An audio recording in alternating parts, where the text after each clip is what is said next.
This podcast is sponsored by BetterHelp. After experiencing trauma, I went to therapy, and my therapist guided me through a difficult time in my life. They helped me understand what was happening and provided me with tools to cope and find my own strength and resilience. Their experience and compassion were invaluable and enabled me to rebuild my life and move forward. I strongly believe in the power of therapy to help people through difficult times. BetterHelp connects you with a licensed therapist who is trained to listen and give you helpful, unbiased advice. First, you go to their site. You can use my link, betterhelp.com/resilience. You answer a few questions, and BetterHelp will match you to a professional who has years of experience helping people with struggles just like yours. Let BetterHelp connect you to a therapist who can support you, all from the comfort of your own home. Visit betterhelp.com/resilience or choose podcast, then notes on resilience during sign up and enjoy a special discount on your first month. I would like leaders to have that curiosity and ask their people, what can I help you? What do you want to be when you grow up? And how can I help you get there? Hello, and welcome to Notes on Resilience. I'm your host, Manya Chilinsky. My guest today is Robin Goad. She's a speaker, a coach, and a technology executive at Amazon Web Services. She's also the author of Girl by Birth, Woman by Fire. We talked about what kind of leader Robin is and what kind of leader she wants to work with, and how you can achieve success without sacrificing your soul. I think you're really going to enjoy this conversation. I certainly did. Robin, I'm so glad to get a chance to chat with you. Thank you for being here. Thank you so much, Manya, for having me. I've been looking forward to this. All right. Well, I'm not sure if you've been looking forward to this question or not, but to get started, what would be the title of a book about you if your worst enemy wrote it? So I have to tell you, when you told me that we were going to start there, I appreciate the heads up. The first thought that came to my mind is, do you remember in high school when they would give out awards or they would label, and in our high school, the juniors would make up titles about the seniors that are graduating from high school, and they would publish it in the school yearbook. And my maiden name was Powell. So they would say, Robin Powell will wake up one day and realize the world doesn't revolve around her. Oh, So I thought immediately that maybe if my worst enemy was making a book about me, so the actual title would be Robin Powell will wake up one day and realize the world doesn't revolve around her. oh no. That's a great title for a book. It's a little long, right? But I think we can make that work. I bet there are a few people for whom we could write that as the title of their book. You know, it's so funny. I thought about that. I think back to then too, that time in my life, and I thought, wow, I must have really projected some image that was so much different than the reality I was living. Because if they only knew, right, the whole backstory of my life, they would have known that I knew good and damn well nothing revolved around me. So, Robin, to get us started, everyone has had a moment in their life that changes how they think about leading or taking care of other people. What is one of those moments for you? I've always been a leader. I remember my very first opportunity to lead was high school or junior high cheerleading. I wanted to be the captain of the cheerleading team, and I was given the opportunity to lead. And I thought that being a leader was being in charge, being the one that made the rules, being the one that told everybody what to do. And that's how I operated back then, as an immature 13-year-old, I guess, being the leader of the team. And as I got older, obviously, and matured and learned the way the world worked, and when I started into really corporate world and probably even some before that, I realized that leading really has nothing to do with you. quite frankly. Leading is really selfless, if you want to know the truth. And it's really all about the team. And what I tell people that work for me is I hate being a manager, but I love being a leader. And that's also how I personally prefer to work with my superiors, right? I hate to be managed. But boy, do I love to follow a vision and a mission that I can, get behind. And so I would say somewhere in early career, probably in my early sales leadership, I realized, wow, this leading thing really has nothing whatsoever to do with me. It's really all about taking care of my people. Mhm. That's such an important distinction. And from my own experience, I think what you're describing is reasonably common that when we're young, that is how we think of leadership till we start to be in more environments where we are dealing with leaders or we are doing some leadership. Wow. How do you think you are a different leader now than you were for that team when you were in junior high? I protect my team. I feel like it's my job as their leader to take the bullets for, I tell them anything that goes wrong, I will take the bullet and I will trust you until I have reason not to. And I will fight, especially in corporate America, where I've spent, 30 years of my career. It is buffering. I feel like it's my job to buffer some of the noise that happens at the executive level and really take all of that noise, figure out what is really useful and impactful for my team, what is actually going to have some type of input in our everyday life, and then sort out all that noise and then communicate down to the team. And then also, like I said, I take the bullets for anything that goes wrong. I like my team to know anything that goes wrong, I will take the hit for it. And anything that goes right, I will give you all the credit for it. And I feel like what that has done is it's given my team freedom where they feel like they can make decisions, they feel like they have ownership of their business, but I hold them accountable. And I am very clear that you were given all the grace in the world, but when something happens and you do not do what you told me you were going to do, you get one. You get one of those, but you do not get two. People think about when we talk about the idea of compassion in the workforce, for example, that it means not having boundaries or not being accountable. But I believe that boundaries and accountability are a significant part of having compassion in the workplace. Would you agree with that? I do. And it's so think about it's so compassionate to know what your guardrails are, right? I mean that is so comforting actually. And so yeah, that's very compassionate. And I'll say I have some folks that have gone with me from job to job because they like working the way that I work. And that's that has been actually one of the biggest compliments to me is that I have people that they're anywhere you go, Robin, if you've got space, I want to come. I take that as a huge compliment. It means the world to me because that just says they trust me. And I feel like that's the highest compliment that your team can give you. That's an amazing compliment. I mean, you've heard the saying that people don't leave a company, they leave their manager. And what they're showing you is, I don't want to leave you. So I'm leaving the company so I can stick with you. That's an amazing testament to your leadership, Robin. Wow.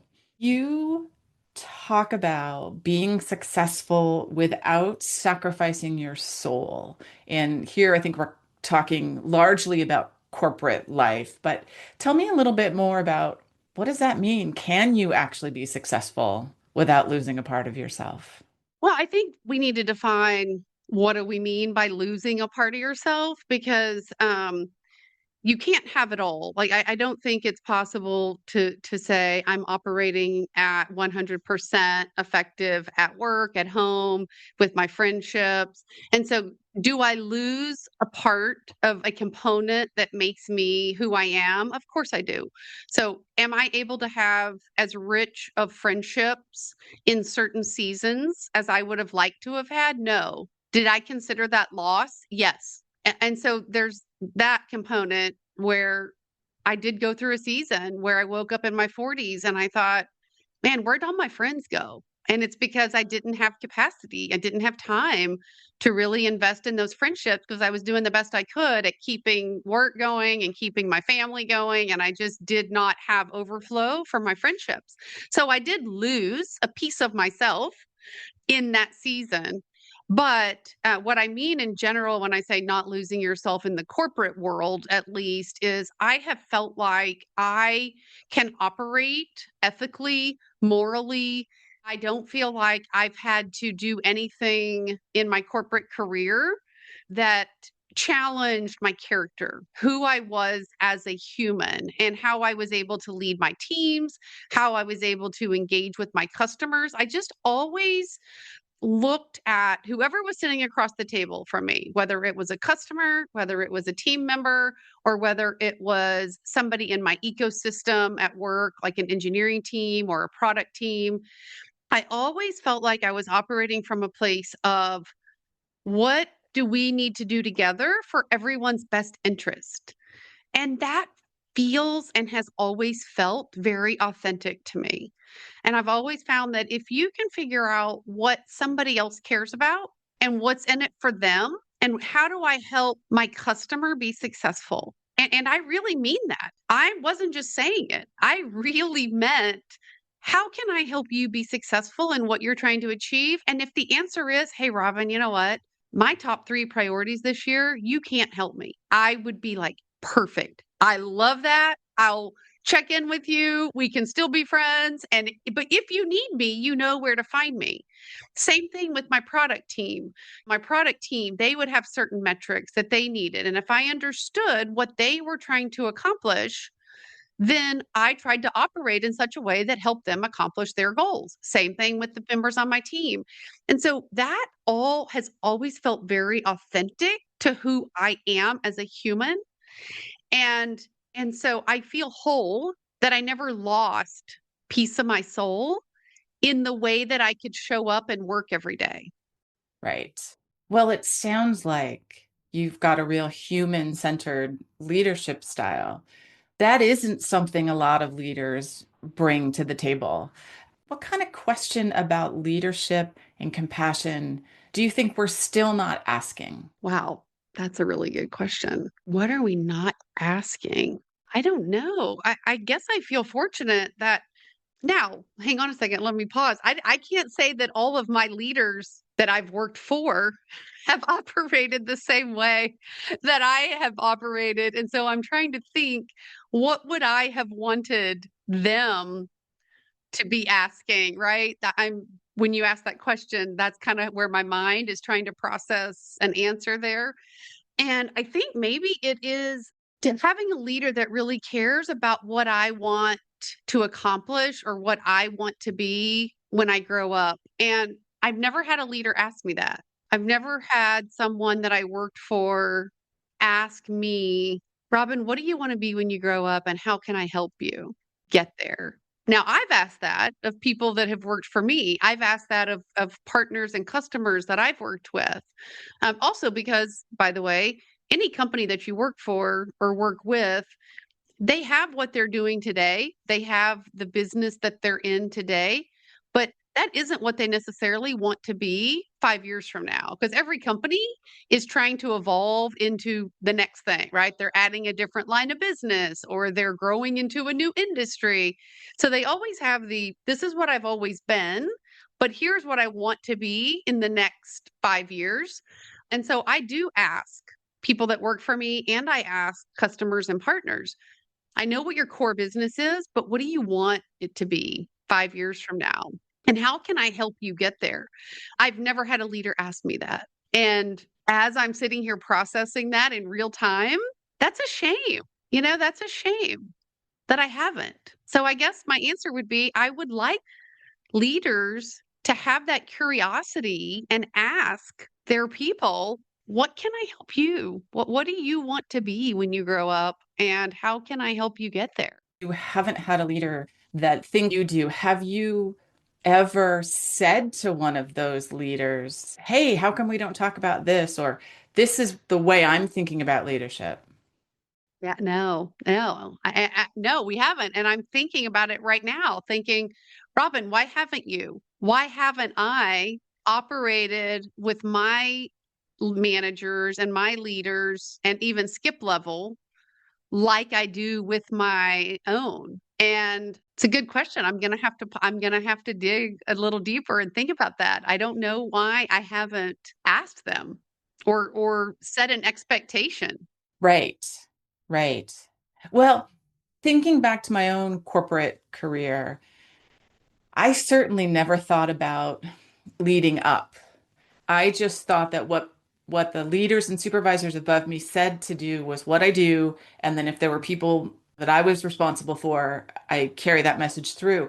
It never occurred to me that I could have a two-way conversation with a leader and I could share things about what I needed or what my team needed. Yeah, I'm really good about communicating what the team needs from a tactical perspective, not from a leadership perspective. But what a valuable asset.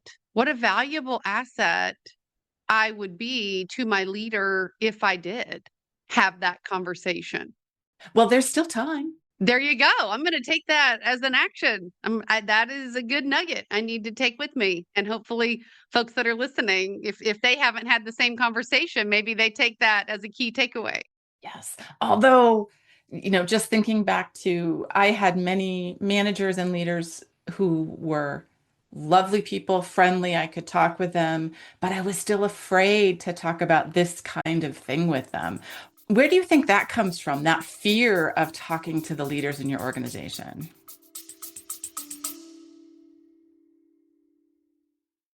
You're listening to Notes on Resilience. I'm Manya Chilinsky, speaker and advisor.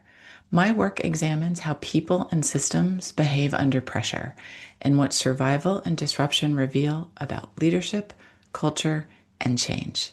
You can learn more about my work, including speaking and leadership support, at manyachilinsky.com/services. You can also subscribe to the newsletter at manyachilinsky.com/notes for monthly insights. Now, back to the show. I think it's probably just there's some insecurity, that there's some insecurity there because once you speak it, and let's say that they dismiss it or they don't take action, they're basically telling you, I don't care. And so there's that fear that once I make a need known and someone doesn't respond positively to that need or that request, wow, then you have to really face the truth. That speaks volumes about the relationship, and it also speaks volumes about where you stand with this person and, do they really care? That answer might be no. I know the answer might be no. And on one hand, just kind of going through the day thinking, oh, they don't care about me is different than knowing they don't care about you. Exactly. Exactly. Oh my goodness. Well, if you could redesign an organization to fit your ideal leadership model, what would you build first? I would build a mechanism that allowed for true dialogue from the frontline employees. I feel like the frontline workers have whether you're a customer service rep that's taking all of the calls with customer, I feel like, or you're a salesperson or you're an engineer, I feel like those frontline workers that are the ones actually engaging with customers, they have the real pulse on what's going on. And in corporate today, we have way too many layers of management. And I understand, right? You can't be a manager and have 57 direct reports. And that is not scalable. That would be a horrible experience for everybody. But there's got to be a mechanism for true communication from that frontline worker. And what I've seen in organizations where they try to do this through different communication mechanisms, whether it's a town hall or whether it's brown bag lunches, when that middle layer of leadership is threatened, communication up stops. And what I used to say a decade ago is the higher you get up in the organization, the more the leaders really care about the truth. But you just have to get your message up high enough to those people because they will make quick decisions and they really want to know. They really do. In my experience, when I have had conversations with people that are reporting to the CEO of a Fortune 100 company, that individual really does want to know the truth about what's going, because that is affecting the bottom line. That's affecting the people, that's affecting the buyer, that is affecting the customer experience.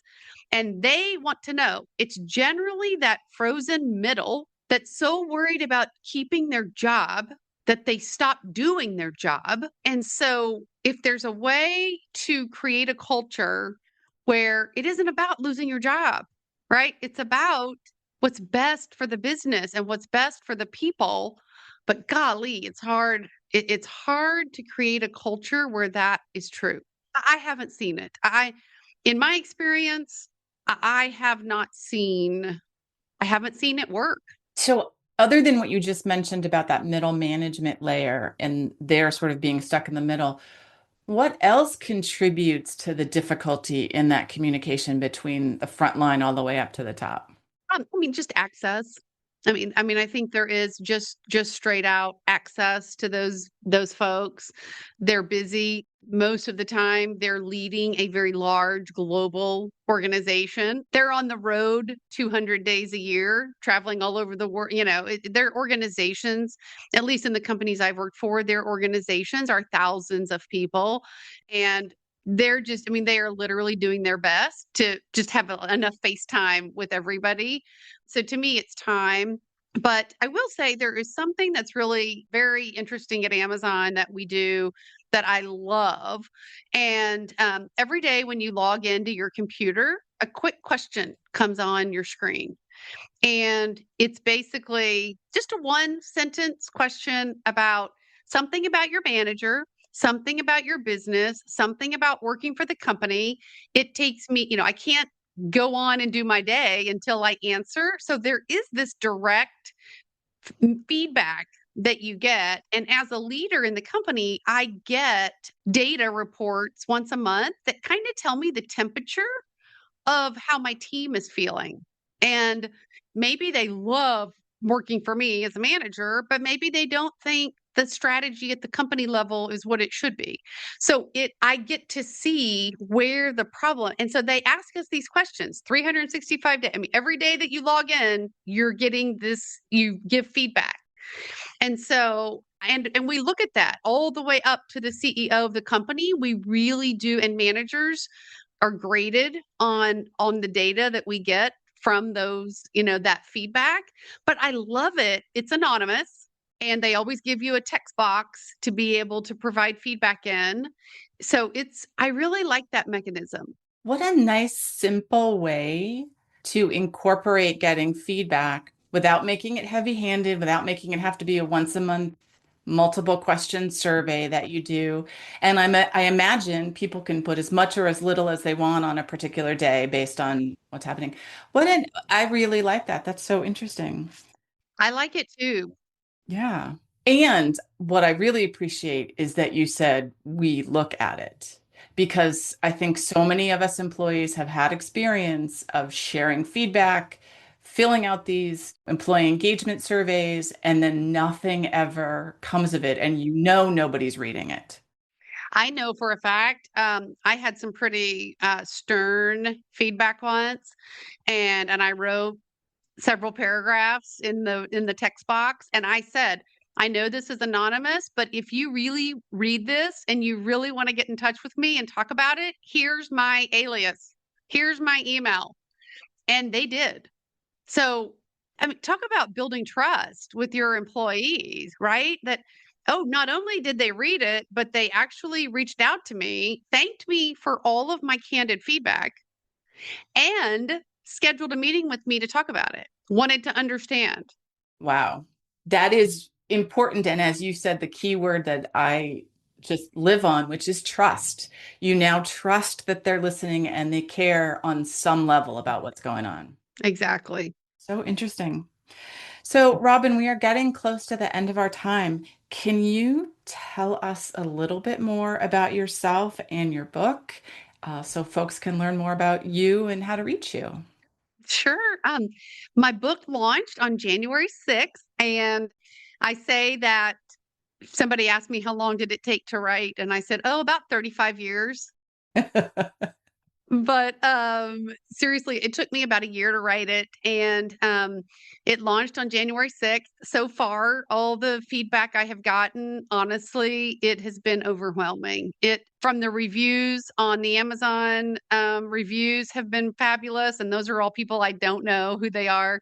But then the messages and the text messages I've gotten from people in my community, it's really blowing my mind every day, and this book, it's about every piece and facet of being a woman. It's my own personal journey from relationships, the family that I was born into, and the things that I believed and learned. And some things, not all things your family's passed down to you are great. And so you sometimes have to unlearn certain things. And so the first part of the book is really all about relationships. The middle part of the book is all about my vocation and my career and my corporate experience. I did just get a note from somebody I hadn't talked to in over a decade, and she's about my age, mid 50s. And she said, and I didn't really think about somebody in their mid 50s reading my book. I really thought more about younger girls, younger women reading it because I'm just trying to help share wisdom with the younger folks. But this woman was my age, in her 50s, and she said, reading your book has given me the courage to think about what do I really want to do next. And so that was just a sweet, she's an executive vice president at a Fortune 100 size company.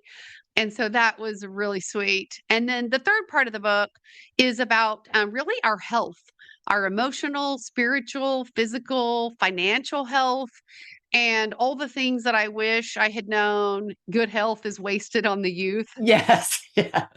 Um, and so, and also on the financial side, when you're in your mid 50s and you're really looking over that horizon and you want to retire, there were a lot of decisions I could have made in my 20s and 30s that would have really set me up differently financially.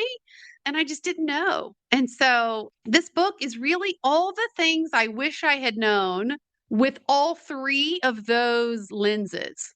And so, anyway, it's Girl by Birth, Woman by Fire. I'm going to be recording Audible in 2 weeks. It's available on Amazon in print, in Kindle, and then hopefully in the next few weeks, it'll be out there on Audible. Anyway, I have thoroughly enjoyed writing it. And the feedback so far it's really been overwhelming. It's blown my mind. Oh, that's fabulous. Congratulations. Writing a book is such a huge accomplishment. And you're right in the exciting part where it's out and now it's in the world and people are responding to it. Scary, right? It's so scary. It You're is like, oh very my scary. gosh, I put all Yes. this out there and secrets that I have been holding for 40 years, right? It is an act of trust that you put this out in Yeah. the world and that people are going to take it the way that you mean it. And how can folks get in touch with you if they want to learn more about you and your work? Yeah, you bet. My website is probably the best way to get a hold of me. It has all of my social media connections. The website is therealrobingoad.com. And there is actually a little box on that website that says book a superpower session. And that's a free 30-minute. I feel like the first thing you need to do is really understand what your unique superpower and your unique value that you show up with every day. And if you don't know what that is, I am more than happy to invest 30 minutes with you and help you figure out what that is. Oh, that's so wonderful. Thank you. We will put links in the show notes. And Robin, thank you so much. It's been such a pleasure talking with you today. Thank you so much for having me. And thank you to our listeners for checking out this episode of Notes on Resilience, and we will see you next time. Thank you for listening to Notes on Resilience. I'm Manya Chilinsky, a speaker and advisor. My work focuses on how leaders support people through pressure and disruption. The show is edited by Neil Panji, and it's hosted on Buzzsprout. Subscribe to the podcast to stay connected and sign up for the newsletter at manyachilinsky.com/notes for monthly insights and updates.